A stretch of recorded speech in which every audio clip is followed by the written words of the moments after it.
Bwana Yesu asifiwe. Bwana asifiwe. Najua bado kuna kibaridi, lakini kwa haya yote tunamshukuru Mungu kwa asubuhi njema ambayo ametupa.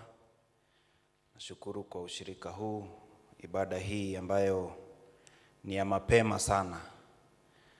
Hii ibada ni ya wale ambao wanajitolea kuamka asubuhi. Kama wewe si mtu wa kurauka, hii itakuwa changamoto, lakini kwa yote tunamshukuru Mungu kwa kutuwezesha kuwa hapa asubuhi ya leo. Bwana asifiwe sana. Imekuwa muda kutoka nisimame hapa, na ningetaka kushukuru in absentia mchungaji wetu Ven Canon Thofe ambaye ametupa nafasi hii ya kuja kushirikiana pamoja nanyi na kuweza kulifikiri na kunena neno la Mungu, na kwa wahudumu wote, mchungaji Kemata na mchungaji Ana ambaye pia hayuko hapa, na nyinyi wote ambao mmekuja na washirika wote wa kanisa hili, ninasema ni asanti. Nilikuwa nimechukua likizo kidogo kwa ruhusa ya Canon, nikaondoka kidogo huo mwezi ambao ulipita ili niweze kwenda kufikiria kuhusu huduma ambayo Mungu amenipa, na hasa ile ambayo amenitayarishia mwaka huu.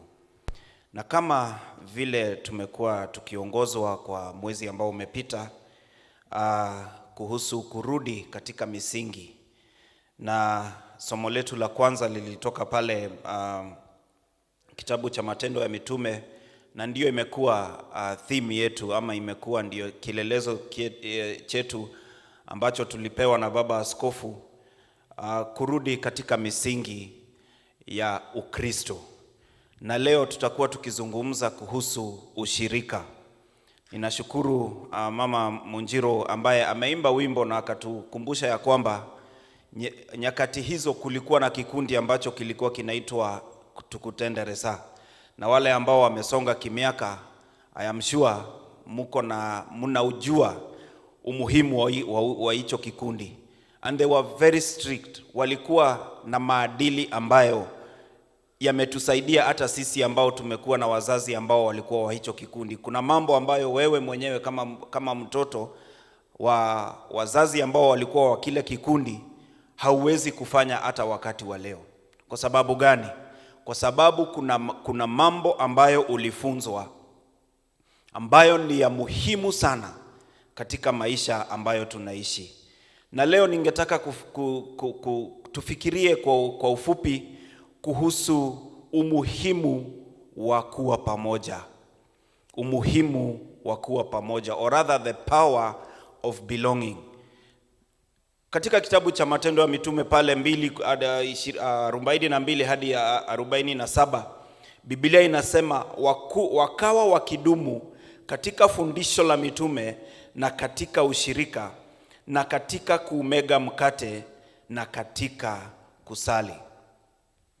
Kutoka wakati dunia ilipoumbwa, Mungu alikuwa na kusudi ya kuwa na ushirika wa karibu na binadamu. Ukisoma pale katika kitabu cha Mwanzo pale 2, Biblia inasema ya kwamba Mungu aliumba mwanadamu in his image. God created man in his image. Kwa sababu gani? Alitaka kuwa na kiumbe ambacho analinganishwa nacho ili aweze kuwa na uhusiano ambao ni wa karibu. Na sisi kama binadamu tuko na lile sukumo ndani yetu ya kutaka kuwa katika kikundi ama kuitanishwa na kikundi fulani. Ukiangalia katika nchi yetu kuna vilabu mingi kama Muthaiga Country Club, Limuru Country Club, hata katika estate hii ya Kahawa Sukari kuna association. Na kwa nini hizo vikundi zimetengenezwa? Ili iwapatie wale ambao wanaishi katika eneo hilo a sense of belonging. Ukienda pale katika Muthaiga Country Club ama hizi vilabu ambazo ni za kifahari, there is a very strict vetting system ili wewe uweze kujiunga na kikundi kile. Kwa sababu gani? Kwa sababu there is power. Kuna nguvu ambayo inakuja wakati mnakaribiana. Bwana asifiwe sana. There is power in proximity. Na kama tunatilia maanani maneno ya kujiunga na vikundi ambavyo ni za huko nje, je, tujiulize ni gani muhimu? Ni kujiunga na hizo ama ni kujiunganisha na Mungu ambaye ametuumba sisi? It is very important as human beings tufikirie ya kwamba tunatujua ya kwamba Mungu ana kusudi la maana na la muhimu sana katika maisha yetu, na anataka ushirikiano ambao ni wa karibu. Bwana Yesu asifiwe sana. Kuna vipimo viwili vya uhusiano.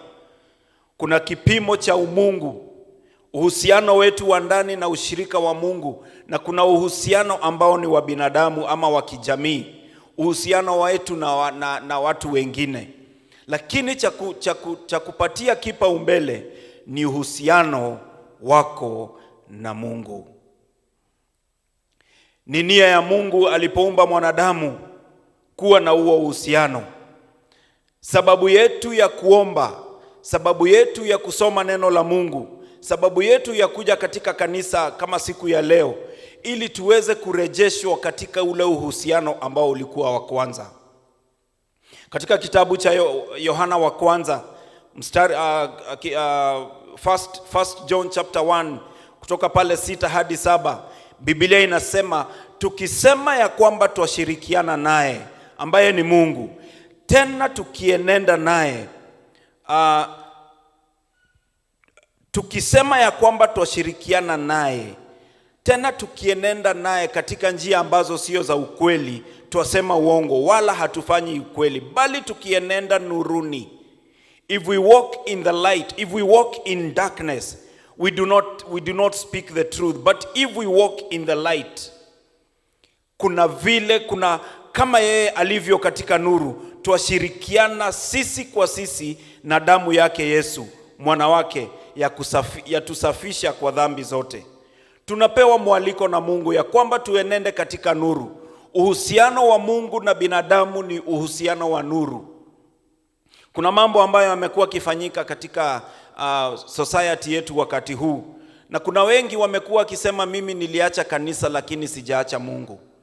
Na ni kwa sababu gani? Kwa sababu pia ushirika ambao tumekuwa nao katika kanisa kwa mara mingi sio uhusiano wa kweli. Na tuambiane ukweli.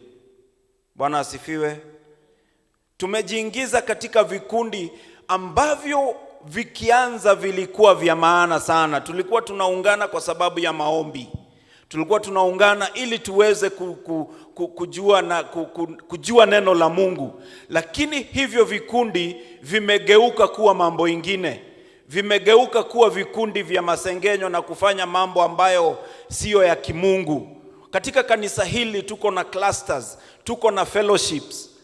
Lakini wakati mwingi when our attention is diverted from the original purpose as to why those groups were created, we will lose the purpose into which we were supposed to fellowship.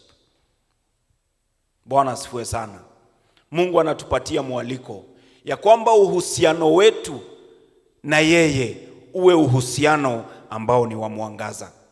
Kuna uhusiano wa pili ambao ni uhusiano wa binadamu, ushirika wa binadamu. Na hapa ndipo tuko na shida kubwa sana katika jamii yetu. And the elephant in the room ni ya kwamba wengi ambao wamejiondoa kanisani kwa sababu ya ushirika ambao umetumiwa vibaya. Kama mnafuata social media, kuna madam pale ambaye wakati mmoja Reverend Kimata alihubiri kumhusu, na akasema ya kwamba amekuwa akinena maneno mengine ambayo ni ya ukweli. Labda ile njia anatumia sio njia ambayo ni mzuri, sababu anatumia matusi. Lakini ukiangalia kwa undani yale maneno ambayo yanaongea, kuna shida mahali katika kanisa la Kristo. Watu ambao wamepewa jukumu ya kulinda nafsi na Mungu wametumia hizo nafasi vibaya. They have abused the opportunities they have been given by God, and it has eroded the purpose of fellowship. People have been taken advantage of. Wengi pesa yao imepotea in the name of fellowship, in the name of church. Wengi wamehadaiwa, wamepoteza mambo mingi kwa sababu ya kanisa. Na hata kama tunalaumu wale ambao hawaji katika ushirika kanisani, pia sisi tuko na jukumu la kuhakikisha ya kwamba wakati tunakuja kanisani ama wakati tunashirikiana na wenzetu in the name of God, maisha yetu pale nje pia yanalingana na mambo ambayo Mungu ametuitia. Praise the Lord. Na wapatia changamoto, na pia mimi najipa changamoto ya kwamba nikishirikiana na wenzangu, nisishirikiane tu kwa mdomo, nisishirikiane tu kwa kuonesha tu vitendo vya ukarimu ama vitendo ambavyo vitasifika pale nje, lakini matendo yangu hata wakati siko karibu na wao inalingana na maadili ambayo inapelekana na ushirika wa ukweli.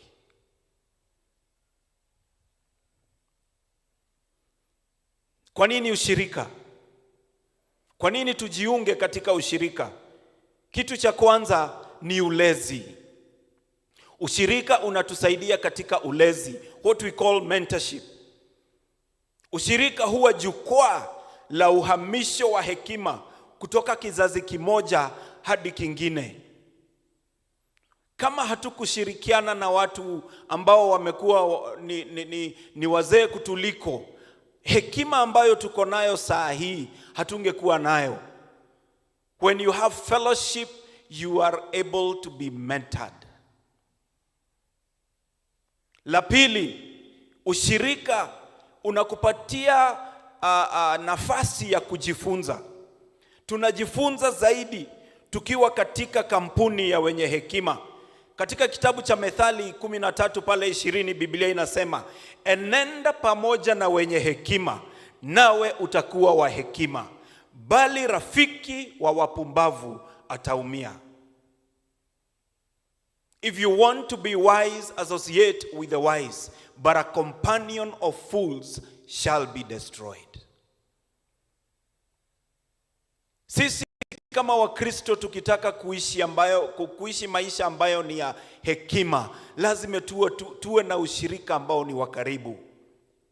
Kwa haraka, sababu ya tatu ya kuwa na ushirika ni kuwa tunaweza kuwa na ukuaji. Kuna nafasi ya ukuaji. There is an opportunity for growth. Biblia inasema pale Mithali 27 pale 17 ya kwamba chuma hunoa chuma. Iron sharpens iron. And a man sharpens the countenance of his friend. Chuma hunoa chuma, ndivyo mtu aunoavyo uso wa rafiki yake. Ni vizuri tuwe na ushirika wa karibu na wale ambao tunaongea lugha moja, nao ndio Wakristo. La nne, umuhimu wa ushirika ni kudumisha maadili ya ufalme, accountability. Kuna jambo moja ambalo nimekuwa nikihimiza vijana wadogo na waambia, who are you accountable to? Ni nani ambaye unaweza muambia kwa ukaribu yale mambo ambayo unapitia kama binadamu? Wengine wetu ni wake wetu na bwana wetu ambao tunawaambia yale tunapitia. Those are our accountability partners. Wengine wetu tuko na marafiki ambao ni wa karibu. Who are you accountable to?